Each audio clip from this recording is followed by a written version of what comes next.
হালকা ভাই, ভাবি মার্কেট থেকে ফেরার পথে তোমার বন্ধু স্পাইডি জোর করে উঠায় নিয়ে গেছে। বলিস কি রে? স্পাইডির এত বড় সাহস! স্পাইডি, তুই আমার বন্ধু হয়ে বন্ধুর এত বড় সর্বনাশ করতে পারলি?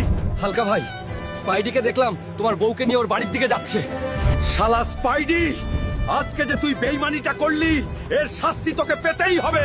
আমি আসছি রে বেইমান। ও সুন্দরী, দেখো তোমার জন্য কত সুন্দর করে ঘর সাজিয়েছি।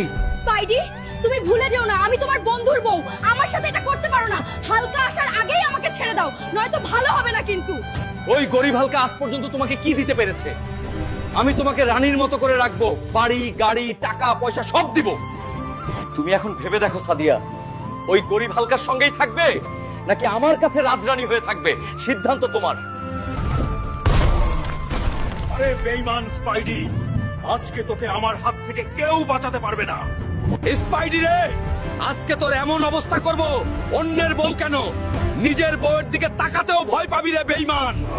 আরে বন্ধু, আমার কথাটা শুনো, আমি তোমার বউকে তুলে আনি নাই, সে নিজে থেকেই আমার সঙ্গে এসেছে। সাদিয়া তোর সঙ্গে আমি বিশ্বাস করি না। কেন তুমি বিশ্বাস করবে না? কি আছে তোমার?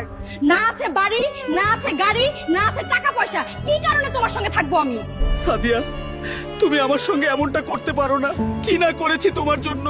আজ টাকার জন্য সবকিছু তোমার কাছে মিথ্যে হয়ে গেল।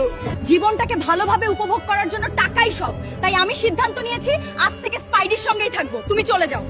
আজ টাকার কাছে আমার ভালোবাসা মিথ্যে হয়ে গেল। টাকা না থাকলে কাছের মানুষগুলো চলে যায় রে। এই কষ্ট আমি কোথায় রাখবো রে?